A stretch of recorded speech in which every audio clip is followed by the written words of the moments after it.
क्या आपने कभी नोटिस किया है कि कुछ स्टूडेंट्स 10 से 12 घंटे पढ़ते हैं लेकिन एग्जाम में वही सवाल देखकर दिमाग ब्लैंक हो जाता है, और कुछ स्टूडेंट्स सिर्फ 2 से 3 घंटे पढ़ते हैं फिर भी उन्हें ऑलमोस्ट सब याद रहता है। ऐसा क्यों? क्या वो स्टूडेंट्स ज्यादा इंटेलिजेंट होते हैं? जरूरी नहीं। असल में फर्क होता है स्टडी करने के तरीके में, क्योंकि सच ये है कि घंटों तक किताब के सामने बैठना इफेक्टिव स्टडी नहीं होता, और आज जो टेक्निक्स आप सीखने वाले हैं वो आपकी पूरी स्टडी स्ट्रैटेजी बदल सकती हैं। अब एक बार अपने पिछले स्टडी सेशन के बारे में सोचिए। आपने शायद 6 से 8 घंटे पढ़ाई की होगी, लेकिन एक हफ्ते बाद उसमें से कितना याद रहता है? 20%, 10% या ऑलमोस्ट कुछ भी नहीं। ये प्रॉब्लम सिर्फ आपकी नहीं है, बहुत सारे स्टूडेंट्स के साथ यही होता है। असल में हमारा ब्रेन कोई स्टोरेज बॉक्स नहीं है जहां आप लगातार इंफॉर्मेशन डालते जाओ और सब कुछ ऑटोमेटिकली स्टोर हो जाए। जब हम लगातार कई घंटे पढ़ते रहते हैं तो ब्रेन ओवरलोड हो जाता है, धीरे धीरे फोकस कम होने लगता है और लर्निंग ऑलमोस्ट रुक जाती है। मतलब आप पढ़ रहे होते हैं लेकिन आपका ब्रेन सीख नहीं रहा होता। तो चलिए जानते हैं उन टेक्निक्स के बारे में। Number 1, working memory concept. एक और इंटरेस्टिंग फैक्ट सुनिए, हमारी वर्किंग मेमोरी एक समय में लिमिटेड इन्फॉर्मेशन ही हैंडल कर सकती है। यानी अगर आप एक साथ बहुत ज्यादा इन्फॉर्मेशन पढ़ते हैं तो ब्रेन कंफ्यूज होने लगता है। इसी वजह से कई बार पूरा चैप्टर पढ़ने के बाद भी कुछ याद नहीं रहता। Number 2, chunking technique. यहीं पे एक पावरफुल टेक्निक काम आती है,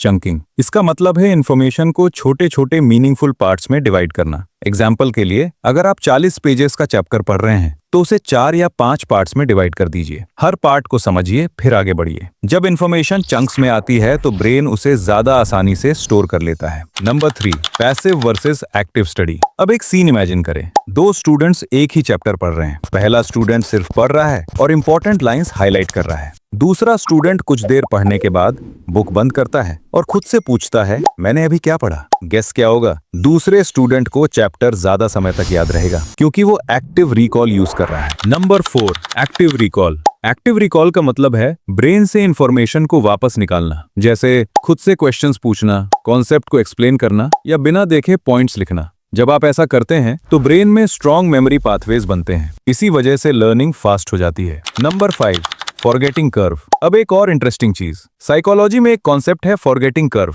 इसका मतलब है अगर हम किसी चीज को रिवाइज नहीं करते तो कुछ ही समय में ब्रेन उसे भूलना शुरू कर देता है। इसलिए स्मार्ट स्टूडेंट्स रिवीजन को इग्नोर नहीं करते। Number 6, smart revision. एक सिंपल रूल है, जो भी आप पढ़ते हैं उसे अलग अलग इंटरवल्स पर रिवाइज करें। जैसे पहला रिवीजन उसी दिन, दूसरा अगले दिन, तीसरा कुछ दिनों बाद। इससे इंफॉर्मेशन लॉन्ग टर्म मेमोरी में स्टोर होने लगती है। Number 7, multi sense learning. अब एक और इंटरेस्टिंग हैक, टॉप स्टूडेंट्स अक्सर एक से ज्यादा सेंसेस यूज करते हैं। मतलब सिर्फ पढ़ना नहीं, बल्कि डायग्राम बनाना, कॉन्सेप्ट बोलकर समझाना या वॉइस नोट्स बनाना। जब ब्रेन विजुअल और ऑडियो दोनों यूज करता है तो लर्निंग और स्ट्रांग हो जाती है। Number 8, Feynman technique. एक फेमस टेक्निक है जिसे फिनमैन टेक्निक कहा जाता है। इसका रूल बहुत सिंपल है। अगर आप किसी कॉन्सेप्ट को एक छोटे बच्चे को सिंपल लैंग्वेज में समझा सकते हैं तो इसका मतलब है आपने उसे सच में समझ लिया है। इसलिए नेक्स्ट टाइम पढ़ने के बाद खुद को टीचर बनाकर कॉन्सेप्ट एक्सप्लेन करने की कोशिश करें। Number 9, illusion of knowing. अब एक डेंजरस ट्रैप। कई बार हमें लगता है कि हमें सब कुछ आता है, लेकिन एग्जाम में वही सवाल देखकर दिमाग ब्लैंक हो जाता है। इसको कहते हैं इल्यूजन ऑफ नोइंग। इससे बचने का सबसे अच्छा तरीका है सेल्फ टेस्टिंग,